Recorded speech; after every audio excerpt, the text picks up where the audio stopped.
बिस्मिल्लाहिर्रहमानिर्रहीम। देखिए, अभी अभी जो खबर आई है वो आप सबने पढ़ी है, और वो खबर यही है कि नैब ऑर्डिनेंस की मंजूरी प्राइम मिनिस्टर इमरान खान साहब ने कानूनी टीम की मुशावरत से दे दी है, और उसकी जो समरी है वो सर्कुलेशन के जरिए अप्रूव कराई जाएगी, और कल इंशाल्लाह ताला नैब ऑर्डिनेंस सबसे पहले आ जाएगा और मीडिया के साथ शेयर भी हो जाएगा।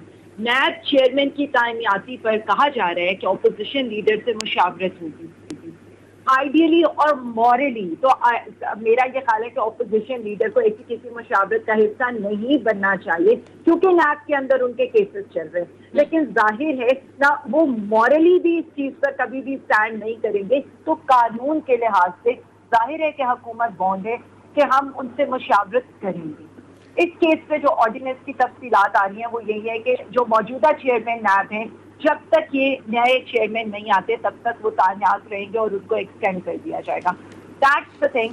बट हम सिर्फ इतना कहते हैं कि जिस तरह इन्होंने, आपको भी याद होगा, पब्लिक अकाउंट्स कमेटी के लिए कहा था, और बार बार मीडिया अवाम इन्हें याद कराते रहे थे कि पब्लिक अकाउंट्स कमेटी बिल्कुल ऐसे ही है कि आपने अपने प्रोजेक्ट को ही उन्हीं के ऑडिट करने हैं, लेकिन ये बजट रहे और आखिर बाद में ये मतलब सारा कुछ ऑपोजिशन लीडर का खुद वो राना तनवीर के हवाले कर दे। इसमें आलिया साहब एक अहम नुक्ता है, आलिया साहब इसमें अहम नुक्ता ये जो आप बता रही हैं, देखें जिस तरीके से बड़े दिनों से इशू चल रहा है कि जी इनकी नैब चेयरमैन की नई तैनाती होगी, या ये कि एक्सटेंशन दी जाएगी, या ये नैब अपना ऑर्डिनेंस जो है 1999 का 2001 का उसमें तरमीम होगी, आर्टिकल जो उनका 6 है। अब बहुत सारे लोगों का ख्याल है कि जी हुकूमत भी टाइम गेन कर रही है और अपोजिशन भी टाइम गेन कर रही है।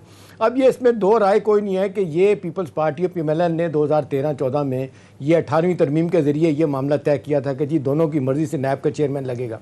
अब लोग ये कह रहे हैं कि जी क्योंकि तहफ़्फ़ुज़ात हुकूमत के भी हैं, अपोजिशन भी की हैं, तो मामला ये आगे चलेगा। अब ये दो कंट्रडिक्शन नालिया साहब बड़ी वाज़ेह तौर पर आ रही है। मुशावरत किस तरह की जाएगी? बज़ाहिर तो लग रहा है कि हुकूमत भी ब्लफ कर रही है, अपोजिशन भी ब्लफ कर रही है। अगर ऑर्डिनेंस नहीं आना है तो मुशावरत कैसे हो सकती है?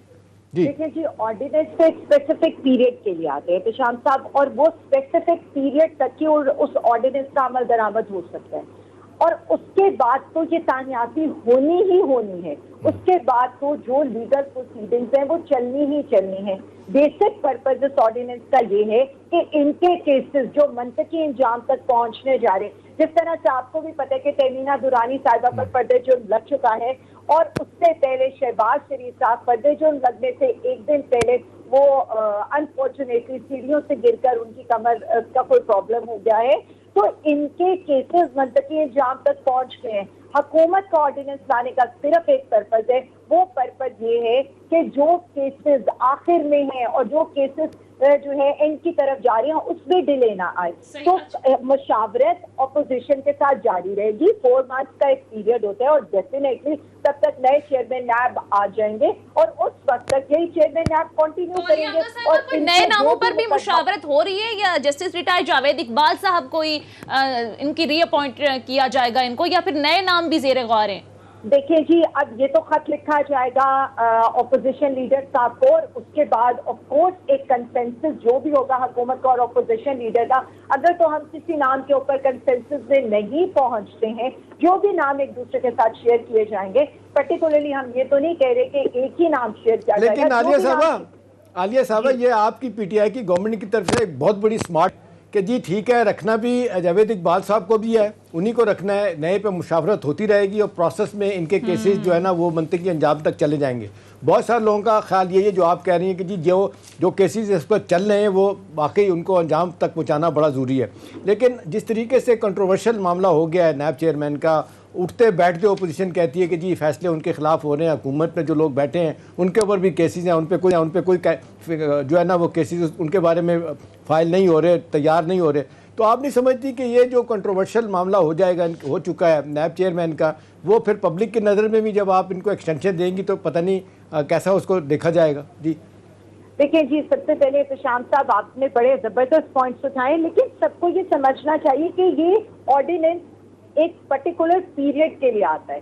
उस पीरियड के लिए सिंपल एक कॉन्टिन्यूएशन है एक चेयरमैन नैब की, और वो अपना काम करें। हम ये कह रहे हैं कि जब तक अगले चेयरमैन आते हैं तब तक वो अपना काम करते रहे। जिस वक्त नए चेयरमैन के नाम के ऊपर कंसेंसस हो जाएगा, और अगर कंसेंसस नहीं भी होता तो ये पार्लिमानी कमेटी को चला जाएगा। पार्लिमानी कमेटी में ऑपोजिशन और गवर्नमेंट के इक्वल मेंबर्स हैं, और उसमें तो रिप्रेजेंटेशन ऑपोजिशन मीन्स उसमें तो पर्टिकुलरली ऑपोजिशन है CMLN, लेकिन वहां पर ऑपोजिशन बिल जो उनके जितने भी मेंबर्स हैं वो सब अक्रॉस द ऑपोजिशन पार्टीज होंगे। तो मेरा ये ख्याल है कि ये तो बड़ा अच्छा एक कंसेंसस का फैसला आ जाएगा कि सारी पार्लिमानी कमेटी में तो आलिया साहबा फैसला नहीं होगा ना, फिर वहाँ पे तो जिस तरीके से आप नंबर्स गेम देख लें, बाकी पार्टियों को भी लोग होंगे, लोग कहते हैं वहाँ फैसला नहीं होगा, अल्टीमेटली मामला सुप्रीम कोर्ट में जाएगा। सर देखिए, जो इसका प्रोसीजर है वो बिल्कुल ऐसे ही है कि अगर कंसेंसस नहीं होता तो पार्लिमानी कमेटी के पास जाएगा, अगर पार्लिमानी कमेटी में भी कंसेंसस नहीं होता तो सुप्रीम कोर्ट के पास चला जाएगा। तो हुकूमत तो सिर्फ एक लीगल प्रोसीजर अडॉप्ट करिए, प्लस ऑर्डिनेंस इसलिए लेकर आ रही है कि इनके केसेस जो है वो मंतकी अंजाम तक पहुंचे। इन्होंने एक ढेले की नहीं अरबों की करप्शन। ठीक है, सीनियर एनालिस्ट अतर काज़मी साहब भी हमें ज्वाइन कर चुके हैं। बहुत बहुत शुक्रिया सर आपके वक्त का भी।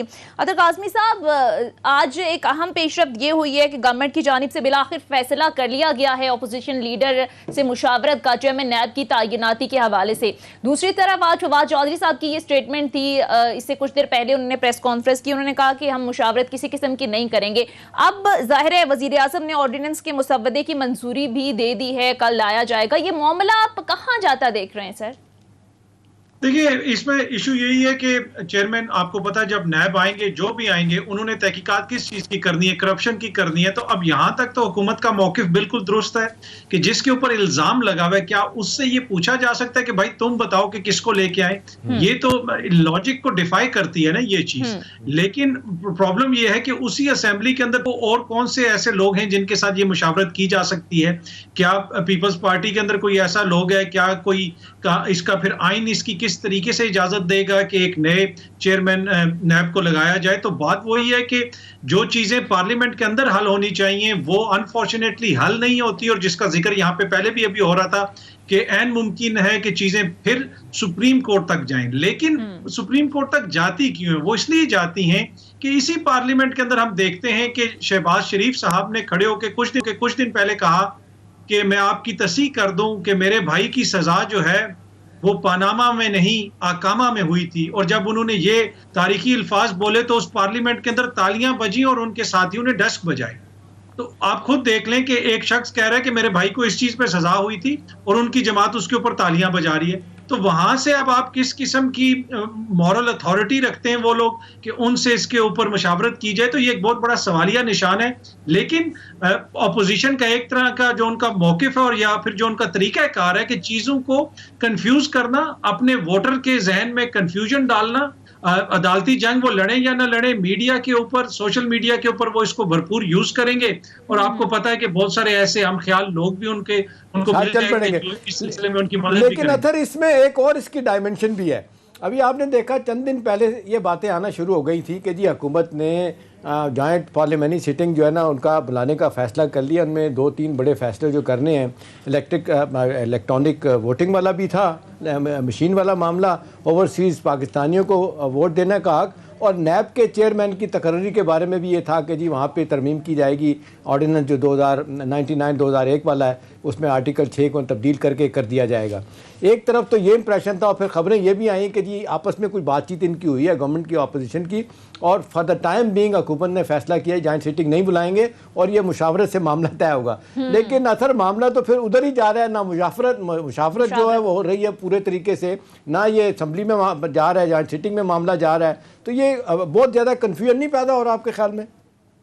जी बिल्कुल, देखिए, और ये जो कंफ्यूजन है ना ये सूट करती है उन लोगों को जिनके मुकदमात इस वक्त नैब के अंदर चल रहे हैं। ये कंफ्यूजन हुकूमत को सूट नहीं करती, इसलिए कि हुकूमत का दिल होगा कि कोई ऐसा बंदा है जो मुकदमात को जल्दी से निपटाए, लेकिन ऑपोजिशन का जो बयानिया है उसको तकवीयत मिलेगी और वो इसको यूज करेंगे जिस तरीके से वो पहले भी यूज करते हैं। अगर आप अदालतों में उनकी हेयरिंग जाके सुने, वहां पे उनका मौकिफ और होता है, बाहर निकल के वो और तरह की बातें करते हैं। तो ये सारी चीज में जो है उनका मौकिफ जो है वो एक तरह से अपने मौकिफ को वो सच साबित करने की कोशिश करेंगे। और सही। दूसरी बात ये भी है कि आपने ये भी देखा कि अभी ये जो पेंडोरा में सब कुछ आया, वो लोग जिसके पास भी 4 पैसे इकट्ठे होते हैं वो अपना पैसा बाहर भेज, लेकिन आपने ओवरसीज पाकिस्तानियों के वोट का जिक्र किया, वो ओवरसीज पाकिस्तानी जो पाकिस्तान में पैसे भेजते हैं उनके वोट की ये मुखालफत करते हैं। तो काफी सारे इश्यूज हैं, लेकिन मुझे लगता है कि इसको सियासी तौर पे यूज कर रही है ठीक है, ऑपोजिशन। ऑपोजिशन अब कह रहे हैं कि इस सारे मामले को यूज